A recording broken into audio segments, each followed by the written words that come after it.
Bihar board audio book पर आपका स्वागत है। आज का पाठ मंत्र। यह एक कहानी है जिसे मुंशी प्रेमचंद जी ने लिखा है, तो आइए इसे पढ़ें। संध्या का समय था। डॉक्टर चड्ढा टेनिस खेलने के लिए तैयार हो रहे थे। मोटर द्वार के सामने खड़ी थी कि कहार डोली लाते दिखाई दिए। डोली के पीछे एक बूढ़ा लाठी टेकता चला आ रहा था। डोली औषधालय के सामने आकर रुक गई। बूढ़े ने धीरे धीरे आकर द्वार पर खड़ी हुई चीख से अंदर झांका।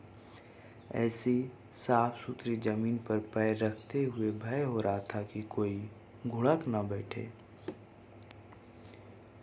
डॉक्टर साहब ने चीख के अंदर से गरजकर कहा, कौन है, क्या चाहता है? बूढ़े ने हाथ जोड़कर कहा, हुजूर, बड़ा गरीब आदमी हूँ। मेरा लड़का कई दिनों से बहुत बीमार है। डॉक्टर साहब ने कहा, कल सवेरे आओ। कल सवेरे? हम इस वक्त मरीज को नहीं देखते। बूढ़े ने घुटने टेक कर जमीन पर सिर रख दिया और कहा, दुहाई है सरकार की, लड़का मर जाएगा। हुजूर 4 दिन से आंखें नहीं खोली हैं। डॉक्टर चड्ढा ने घड़ी देखी। केवल 10 मिनट का समय और बाकी है। उन्होंने कहा, कल सवेरे आओ, यह हमारे खेलने का समय है। बूढ़े ने पगड़ी उतारकर चौखट पर रख दी और रोते हुए कहा, हुजूर, एक निगाह देख लें, बस एक निगाह, लड़का मर जाएगा। हुजूर, 7 लड़कों में से यही एक बचा रहा है। 6 पहले ही बीमारी से मर गए, हम रो रो कर ही मर जाएंगे।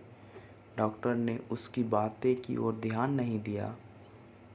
उन्होंने धीरे से चीख उठाई और वे बाहर निकलकर मोटर की तरफ बढ़ चले। बूढ़ा यह कहते हुए उनके पीछे दौड़ा, सरकार, बड़ा धर्म होगा। हुजूर, दया कीजिए, लड़के को छोड़कर इस संसार में मेरा कोई और नहीं है। डॉक्टर साहब ने मुंह फेर लिया, उसकी तरफ देखा तक नहीं। मोटर में बैठकर बोले, कल आना। मोटर चली गई। बूढ़ा कई मिनट तक मूर्ति की तरह खड़ा रहा।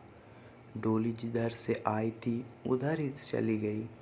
यहाँ से निराश होकर वे फिर किसी डॉक्टर के पास न गया। उसी रात हंसता खेलता 7 साल का बालक इस संसार से सिधार गया। बूढ़े माँ बाप के जीवन का आधार छिन गया। कई साल गुजर गए। डॉक्टर चड्ढा ने खूब यश और धन कमाया। उनके 2 बच्चे थे, एक लड़का और एक लड़की। लड़की का विवाह हो चुका था। लड़का कॉलेज में पढ़ता था। उसका नाम था कैलाश। आज उसकी 20वीं सालगिरह थी। कैलाश ने अपने सहपाठी मित्रों को बुलाया था। उसकी एक खास मित्र भी थी, मृणालिनी। कैलाश और मृणालिनी आपस में प्रेम करते थे। कैलाश को सांप पालने, खिलाने और नचाने का शौक था। उसने तरह तरह के सांप पाल रखे थे। उसने यह विद्या एक बड़े सपेड़े से सीखी थी। सांपों की जड़ी बूटियां जमा करने का उसको मरज था। इतना पता भर मिल जाए कि किसी व्यक्ति के पास कोई अच्छी जड़ी है, फिर उसे चैन न आता, उसे लेकर ही छोड़ता। मृणालिनी कई बार आ चुकी थी और हर बार सांप देखने का आग्रह करती थी। कैलाश हर बार टाल जाता। आज मृणालिनी ने सांप देखने की ठान ली। कैलाश, कल जरूर दिखा दूंगा। इस वक्त अच्छी तरह दिखा भी तो नहीं सकता। घर मेहमानों से भरा हुआ है। देखो, कमरे में पैर रखने की जगह तक नहीं है। सांप भीड़ देखकर चौंक जाएंगे। मृणालिनी की जिद को कुछ और लोगों ने भी हवा दी। कैलाश मृणालिनी और अन्य मित्रों को सांपों के दरबे के आगे ले जाकर बीन बजाने लगा। फिर एक एक खाना खोलकर एक एक सांप को निकालने लगा। क्या कमाल था! ऐसा जान पड़ता था कि वे सांप उसकी एक एक बात मानते हैं। उसने सांपों को हाथ में, गले में डालना शुरू किया। मृणालिनी घबरा रही थी। एक मित्र ने व्यंग किया, अजी दांत तोड़ डाले होंगे। कैलाश हंसकर बोला, दांत तोड़ डालना मदारियों का काम है, इनके दांत नहीं तोड़े गए हैं। कहो तो दिखा दूँ। यह कहकर उसने एक काले सांप को पकड़ लिया और बोला, मेरे पास इससे बड़ा जहरीला सांप दूसरा नहीं है। इसका काटा तुरंत मर जाता है। इसके काटे की दवा नहीं, कोई मंत्र नहीं। इसके दांत दिखा दूँ? इस पर एक मित्र बोला, मुझे तो विश्वास नहीं आता, लेकिन तुम कहते हो तो मान लेता हूँ। कैलाश पर इस वक्त भूत सवार था। उसने सांप की गर्दन पकड़कर जोर से दबाई, इतनी जोर से कि उसका मुंह लाल हो गया। सांप ने कैलाश के हाथों से ऐसा व्यवहार कभी नहीं देखा था। उसने सोचा कि आज यह मुझे मार डालना चाहता है, अतः वह आत्मरक्षा के लिए तैयार हो गया। कैलाश ने उसकी गर्दन खूब दबाकर मुंह खोल दिया और उसके जहरीले दांत दिखाते हुए बोला, जिन सज्जनों को शौक हो आकर देख लें। आया विश्वास या अभी कुछ शक है? मित्रों को दांत दिखाकर कैलाश ने सांप की गर्दन ढीली कर दी। सांप क्रोध से पागल हो गया था। गर्दन ढीली पड़ते ही उसने फन उठाकर कैलाश की अंगुलियों में जोर से काटा और वहां से भाग निकला। कैलाश की उंगली से टप टप खून टपकने लगा। उसने जोर से उंगली दबा ली और कमरे की तरफ भागा। तुरंत ही एक जड़ी पीस कर लगाई। मित्रों में हलचल मच गई। डॉक्टर साहब घबरा गए। डॉक्टर साहब ने चीरा लगाने को कहा, लेकिन कैलाश को जड़ी पर पूरा विश्वास था। एक ही मिनट में कैलाश की आंखें झपकने लगी, होठों पर नीलापन दौड़ने लगा, यहाँ तक कि वह खड़ा भी न रह सका। फर्श पर बैठ गया। सारे मेहमान कमरे में जमा हो गए। कैलाश को फर्श पर लिटा दिया गया और पंखा झलने लगे। एक महाशय बोले, कोई मंत्र झाड़ने वाले मिले तो संभव है जान बच जाए। एक मंत्र झाड़ने वाला आया भी, मगर कैलाश की सूरत देखकर उसे मंत्र चलाने की हिम्मत न पड़ी। बोला, अब क्या हो सकता है सरकार, जो कुछ होना था हो चुका है। घर के सभी लोग रोने लगे। शहर से कई मील दूर एक छोटे से घर में एक बूढ़ा और बुढ़िया अंगीठी के सामने बैठे जाड़े की रात काट रहे थे। मिट्टी के तेल की एक कुप्पी ताक पर जल रही थी। घर में न चारपाई थी न बिछौना। एक कोने में थोड़ी सी पुआल पड़ी थी। बुढ़िया दिन भर उपले और सूखी लकड़ियां बटोरती थी। बूढ़ा रस्सी बांटकर बाजार में बेच आता था। यही उनकी जिंदगी थी। किसी ने द्वार पर आवाज़ दी, भगत भगत, क्या सो गए? जरा किवाड़ खोलो। भगत ने उठकर किवाड़ खोल दिए। एक आदमी ने अंदर आकर कहा, कुछ सुना? डॉक्टर चड्ढा के लड़के को सांप ने काट लिया।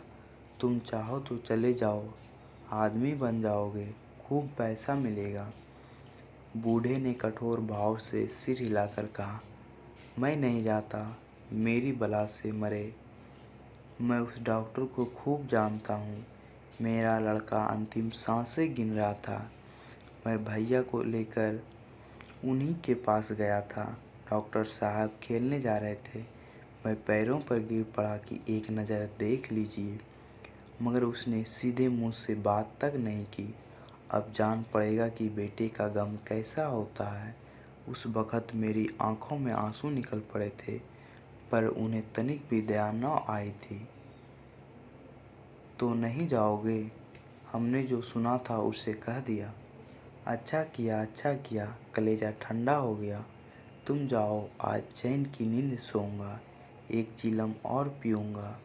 अब मालूम होगा लाला को, सारी साहबी निकल जाएगी। हमारा क्या बिगाड़ा? लड़के के चले जाने से कोई राज तो नहीं चला गया। जहाँ 6 बच्चे गए वहाँ एक और चला गया। तुम्हारा तो राज सूना हो जाएगा। उसी के वास्ते सबका गला दबा दबा कर धन जोड़ा था ना, अब क्या करोगे? आदमी चला गया। भगत ने किवाड़ बंद कर लिए। तब चीलम पीने लगा। बुढ़िया ने कहा, इतनी रात गए जाड़े में कौन जाएगा। अरे दोपहर ही होती तो भी मैं न जाता, सवारी दरवाजे पर लेने आती तो भी न जाता। भूला थोड़े ही हूँ, मेरे बेटे को निर्दयी ने एक नज़र देखा भी न था। भगत के लिए यह जीवन में पहला अवसर था कि ऐसा समाचार पाकर भी वह बैठा रह गया। 80 वर्ष के जीवन में ऐसा कभी न हुआ था कि शाम की खबर सुनकर वह दौड़ कर न गया हो। कैसा भी मौसम हो, लेन देन का विचार कभी मन में आया ही नहीं। बुढ़िया सो चुकी थी। बूढ़े का मन भारी हो रहा था। उसे चैन न आ रहा था। ऐसा लग रहा था जैसे उसकी कोई चीज़ खो गई है। बूढ़ा खड़ा हो गया। उसने अपनी लकड़ी उठाई और धीरे से किवाड़ खोले। बुढ़िया जाग पड़ी। उसने पूछा, कहाँ जाते हो। कहीं नहीं, देखता था कितनी रात है। अभी बहुत रात है, सो जाओ। नींद नहीं आती। नींद काहे को आएगी, मन तो चड्ढा के घर लगा हुआ है। चड्ढा ने हमारे साथ कौन सी नेकी कर दी है जो वहाँ जाऊँ। पागल नहीं हूँ कि जो मेरे लिए कांटे बोए उसके लिए फूल बोता फिरूँ। बुढ़िया फिर सो गई। भगत ने किवाड़ लगा दिए और फिर आकर बैठ गया। उसने फिर किवाड़ खोले, इतने धीरे कि बुढ़िया को खबर भी न लगे। बाहर निकल आया। भगत ने आगे पैर बढ़ाया। भगत लाठी खटखट करता लपका चला जा रहा था। उसके मन में कई बार आया कि न जाए, रुक जाए, लेकिन अंतर्मन उसे आगे ठेल रहा था। इतने में दो आदमी आते दिखाई दिए। दोनों की बातें करते चले आ रहे थे। चड्ढा बाबू का घर उजड़ गया, वही तो एक लड़का था। भगत के कान में यह आवाज़ पड़ी। उसकी चाल और भी तेज हो गई। वह दौड़ने लगा। अपनी उम्र में वह इतना तेज कभी ना दौड़ा था। इतने में उसे चड्ढा साहब का घर दिखाई दिया। रात के 2 बज चुके थे। मेहमान विदा हो चुके थे। सभी रो रो कर थक चुके थे। सहसा भगत ने द्वार पर पहुंचकर आवाज़ दी, डॉक्टर साहब बाहर आएं। देखा एक बूढ़ा आदमी खड़ा है, कमर झुकी हुई, पोपला मुंह भौहें तक सफ़ेद हो गई है, लकड़ी के सहारे कांप रहा है। बूढ़े ने कहा, भैया कहाँ हैं, ज़रा मुझे दिखा दीजिए। चड्ढा ने कहा, चलो देख लो, मगर 3-4 घंटे हो गए। जो कुछ होना सा था सो हो चुका। बहुतेरे झाड़ने फूकने वाला देखकर चले गए। डॉक्टर को आशा तो नहीं थी। वे भगत को अंदर ले गए। उसने कैलाश की हालत 1 मिनट तक देखी, फिर मुस्कुरा कर कहा, अभी कुछ नहीं बिगड़ा बाबूजी, आप पानी का इंतजाम करवाइए। लोगों ने पानी भर भर कैलाश को नहलाना शुरू कर दिया। बूढ़ा भगत खड़ा मुस्कुरा मुस्कुरा कर मंत्र पढ़ रहा था। एक बार मंत्र समाप्त हो जाता तब वह एक जड़ी कैलाश को सूंघा देता। इस तरह न जाने कितने घड़े कैलाश के सिर पर डाले गए और न जाने कितने मंत्र भगत ने फूके। सुबह होते होते कैलाश ने लाल लाल आंखें खोली, अंगड़ाई ली और पीने को पानी मांगा। यह देख भगत वहाँ से निकलकर घर की तरफ लपका। यहाँ चारों ओर भगत की तलाश होने लगी और भगत लपका हुआ चला जा रहा था कि बुढ़िया के उठने के पहले घर पहुँच जाए। जब मेहमान लोग चले गए तो डॉक्टर साहब ने नारायणी से कहा, बूढ़ा न जाने कहाँ चला गया, एक चिलम तंबाकू का भी हकदार न हुआ। नारायणी, मैंने तो सोचा था इसे कोई बड़ी रकम दूंगी। चड्ढा, रात को तो मैंने नहीं पहचाना, पर जरा साफ होने पर पहचान गया। एक बार यह एक मरीज लेकर आया था। मुझे अब याद आता है कि मैं खेल के लिए जा रहा था और मैंने मरीज को देखने से इनकार कर दिया था। आज उस दिन की बात याद करके मुझे जितनी ग्लानि हो रही है उसे प्रकट नहीं कर सकता। मैं उसे अब खोज निकालूंगा और उसके पैरों पर गिरकर अपना अपराध क्षमा कराऊंगा। वह कुछ लेगा नहीं, यह जानता हूँ। उसका जन्म यश की वर्षा करने के लिए ही हुआ है। उसकी सज्जनता ने मुझे ऐसा आदर्श दिखा दिया जो अब से जीवन पर्यंत मेरे सामने रहेगा। पाठ समाप्त। शब्दार्थ: चीख का अर्थ बाँस की पतली कमाची से बना पर्दा। दुहाई का अर्थ रक्षा के लिए की गई पुकार। सालगिरह का अर्थ वर्षगांठ। यश का अर्थ इज्जत या प्रतिष्ठा। औषधालय का अर्थ दवाखाना। सिधार का अर्थ मर जाना या मृत्यु। निर्दयी का अर्थ दया नहीं करने वाला। मरज का अर्थ खराब आदत या रोग। धन्यवाद।